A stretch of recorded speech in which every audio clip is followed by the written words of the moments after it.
Once again, welcome back to KC's Classes. KC's Classes-ന്റെ മറ്റൊരു എപ്പിസോഡിലേക്ക് എല്ലാവർക്കും സ്വാഗതം. This is Kiran CS. Calicut university MCOM 4 semester exams ആണ് next start ചെയ്യാൻ പോകുന്നത്. സോ നമ്മൾ ഉറപ്പായും പ്രതീക്ഷിക്കുന്ന ഓരോ പാർട്ടിലുള്ള ചോദ്യങ്ങളുടെ ഡിസ്കഷനാണ് ഇപ്പോൾ ചെയ്തുകൊണ്ടിരിക്കുന്നത്. ഓൾറെഡി ഇമ്പോർട്ടൻറ്റ് ക്വസ്റ്റ്യൻസിൻ്റെ വീഡിയോസ് നമ്മൾ അപ്ലോഡ് ചെയ്ത് കഴിഞ്ഞിട്ടുണ്ട്. കാണാത്തുണ്ടെങ്കിൽ കാണാം. സ്മാർട്ട് സ്റ്റഡിക്ക് വളരെ ഹെൽപ്ഫുൾ ആയിരിക്കും.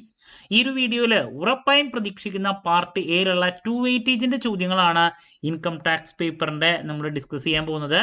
വീഡിയോയിലോട്ട് പോണേക്കാൾ മുമ്പ് പറയാനുള്ളത് നമ്മുടെ സ്ഥാപനം കാലിക്കറ്റ് യൂണിവേഴ്സിറ്റി MCOM എല്ലാ സെമസ്റ്ററിലെയും ക്ലാസ്സസ് പ്രൊവൈഡ് ചെയ്യുന്നുണ്ട്. നമ്മുടെ ആപ്പിലൂടെയാണ് ക്ലാസ്സസ് അവൈലബിൾ ആവുക. റെക്കോർഡുകളുള്ളതുകൊണ്ട് തന്നെ എപ്പോൾ വേണമെങ്കിലും പഠിച്ച് ഡൗട്ടുള്ളത് ചോദിക്കാനുള്ള അവസരം ഉണ്ടെന്നുള്ളതാണ്. ഇതുവരെയുള്ള നമ്മുടെ റിസൾട്ട്സ് ഒക്കെ സൂപ്പർ റിസൾട്ട്സ് ആണ് കേട്ടോ. സോ നമ്മുടെ ക്ലാസ്സിൽ ജോയിൻ ചെയ്ത് പഠിച്ച് നല്ല മാർക്ക് മേടിക്കാൻ താല്പര്യമുള്ള സ്റ്റുഡൻസിനെ ഡിസ്ക്രിപ്ഷൻ ബോക്സിലുള്ള എൻ്റെ വാട്സപ്പ് നമ്പറിൽ കോൺടാക്ട് ചെയ്യാം, ക്ലാസ്സസ് ആക്സസ് ചെയ്യാം. ഓക്കെ, സോ നമുക്ക് എന്തെങ്കിലും വീഡിയോയിലോട്ട് കിടക്കാം. എന്നാ പിടിച്ചോ, നമ്മൾ പ്രതീക്ഷിക്കുന്ന ആദ്യത്തെ ചോദ്യം മിക്ക പേപ്പറിലും നമ്മൾ കാണാറുള്ളതാണ്. അമാൽഗമേഷനെ റിലേറ്റ് ചെയ്തിട്ടുള്ള അമാൽഗമേഷൻ്റെ മീനിങ് അല്ലെങ്കിൽ ഡീമർജർ, ഇതിൻ്റെ ഡിഫറൻസ് ചോദിച്ചിട്ടുള്ള ഒരു ചോദ്യം നിർബന്ധമായും പഠിച്ചിരിക്കണം കേട്ടോ. Define amalgamation as per Income Tax Act 1961. As per the Income Tax Act 1961. അതുപോലെ തന്നെ ഡീമർജർ എന്താണെന്നുള്ളത് ചോദിക്കാറുണ്ട്. ഇതിൻ്റെ ഡിഫറൻസും പഠിച്ചിരിക്കണം കേട്ടോ. അപ്പോൾ ഈ ടേമുകൾ ഒരു കാരണവശാലും സ്കിപ്പ് ചെയ്യരുത്. അതാണ് ആദ്യത്തെ സജഷൻ. രണ്ടാമത് മിക്ക പേപ്പറിലും കാണാറുള്ളതാണ് ടാക്സ് പ്ലാനിങ്ങിനെ പറ്റിയിട്ടുള്ളത്, ടാക്സ് മാനേജ്മെൻറ്റ്, ടാക്സ് ഇവേഷൻ, ഇതിലേതെങ്കിലും ഒരു കാര്യം. അപ്പോൾ ടാക്സ് പ്ലാനിങ് എന്താണ്, അതിൻ്റെ ഒബ്ജക്റ്റീവ്സ് ചോദിക്കാറുള്ളതാണ്.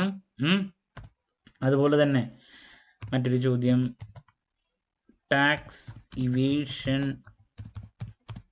differs from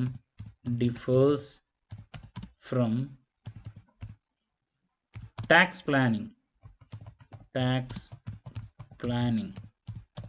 അപ്പോൾ ഇത് രണ്ടും തമ്മിലുള്ള ഡിഫറൻസ് ആണ് അത് എടുത്ത് ചോദിക്കാറുണ്ട്. അല്ലെങ്കിൽ എങ്ങനെയാണ് ടാക്സ് ഇവേഷനും ടാക്സ് പ്ലാനിങ്ങും ആ difference.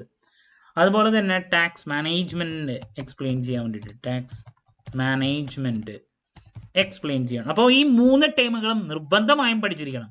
Tax planning, tax evasion, tax management വളരെ ഇമ്പോർട്ടൻ്റ് ആണ്. Next CBDT, central board of direct tax, അതിൻ്റെ പവേഴ്സ് പലപ്പോഴും ചോദിക്കാറുണ്ട്. പവേഴ്സ് ഓഫ് CBDT ഒരു കാരണവശാലും സ്കിപ്പ് ചെയ്യരുത്. അതുപോലെ തന്നെ ട്രാൻസ്ഫർ പ്രൈസിങ് എന്താണ് ചോദിക്കാറുള്ളതാണ്. ദെൻ മൊത്തത്തിൽ 7 ചോദ്യങ്ങളാണ് നമുക്ക് വരുന്നത് പാർട്ട് എയിൽ. അതിൽ 6 തിയറി ചോദ്യങ്ങളും ഒരു പ്രോബ്ലമാണ് കണ്ടുവരാറ്. അപ്പോൾ ആ പ്രോബ്ലം മിക്കതും ട്രസ്റ്റിനെ റിലേറ്റ് ചെയ്തിട്ടുള്ള ഒരു പ്രോബ്ലമാണ് വരാറ്. ചാരിറ്റബിൾ ട്രസ്റ്റിൻ്റെ പ്രോബ്ലം. അതുപോലെ തന്നെ ട്രസ്റ്റിൻ്റെ തിയറി വരാറുണ്ട്. ഡിഫറൻറ്റ് ടൈപ്സ് ഓഫ് ട്രസ്റ്റ്, അത് മറ്റൊരു ചോദ്യം. Then how a trust can be treated, മറ്റൊരു തിയറി ചോദിച്ചിട്ടുള്ളതാണ്. How a trust can be treated. Okay, അപ്പോൾ ഇതൊക്കെ നിർബന്ധമായും പഠിക്കണം. ദെൻ റിപ്പീറ്റ് ആയിട്ടുള്ള മറ്റൊരു ചോദ്യമാണ് AMT, ഓൾട്ടർനേറ്റീവ് മിനിമം ടാക്സ്. ഒരു കാരണവശാലും സ്കിപ്പ് ചെയ്യരുത്, നമ്മൾ വീണ്ടും പ്രതീക്ഷിക്കുന്ന ഒരു ചോദ്യമാണ് കേട്ടോ. അതുപോലെ തന്നെ കമ്പനിയിൽ നമ്മൾ പ്രതീക്ഷിക്കുന്ന ഒരു ചോദ്യമാണ് ഈസി ആയിട്ട്, features of assessment of a joint stock company. What are the features of assessment of A joint stock company. Okay, മറ്റൊരു ക്വസ്റ്റ്യൻ ആണത്. പിന്നെ ഫേമിനെ റിലേറ്റ് ചെയ്തിട്ടുള്ള ഏതെങ്കിലും ഒരു തിയറിയും പലപ്പോഴും കാണാറുണ്ട്. അപ്പോൾ നെക്സ്റ്റ് ആ ഒരു സജഷൻ ഇതിൽ ഒരെണ്ണം കൂടിയും പറയാം. When a company set to be resident, when a company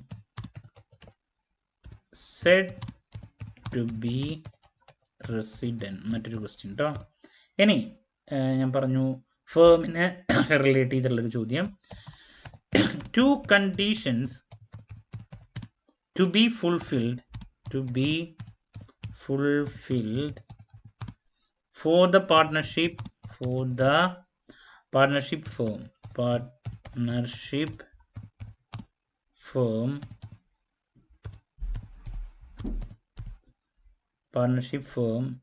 to be assessed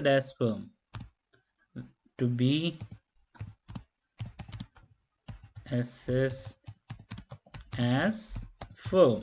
മറ്റൊരു ക്വസ്റ്റ്യൻ. ദെൻ ഫേമിനെ റിലേറ്റ് ചെയ്തിട്ടുള്ള മറ്റൊരു ചോദ്യം അതിൽ തന്നെയുള്ളതാണ്.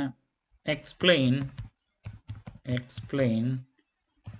the term book profit in relation to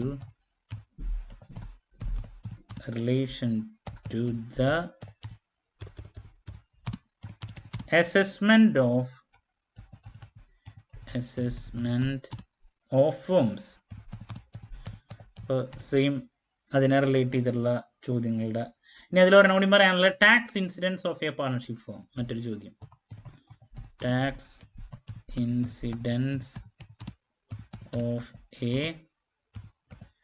partnership form. Okay, types of trust ഞാൻ ഓൾറെഡി പറഞ്ഞിട്ടുണ്ടായിരുന്നു, അത് വരാറുള്ളതാണ് കേട്ടോ. ദെൻ മറ്റൊരു സജഷൻ നൽകാനുള്ളതാണ്. when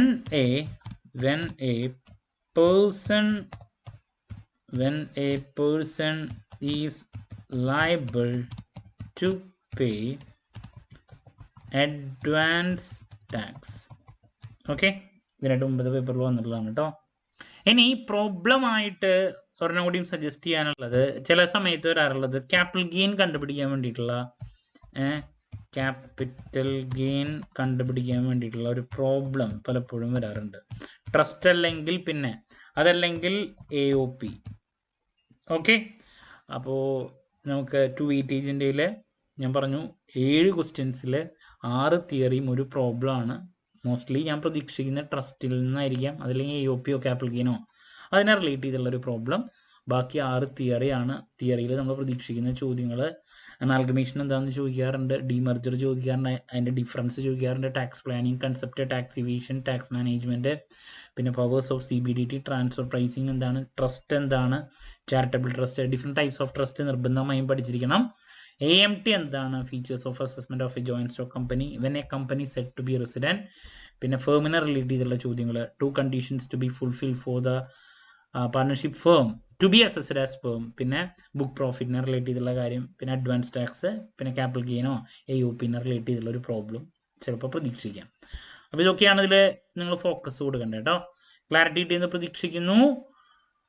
അപ്പോൾ ഇനി നെക്സ്റ്റ് ഉറപ്പായും പ്രതീക്ഷിക്കുന്ന പാർട്ട് ബിയിലുള്ള 3 വെയിറ്റേജിൻ്റെ ചോദ്യങ്ങളുടെ ഡിസ്കഷനുമായിട്ട് എത്രയും പെട്ടെന്ന് തന്നെ നിങ്ങളുടെ മുമ്പിൽ എത്താമെന്നുള്ള പ്രതീക്ഷയോടെ നിർത്തുന്നു. This is Kiran CS signing off. Have a nice day. Thank U.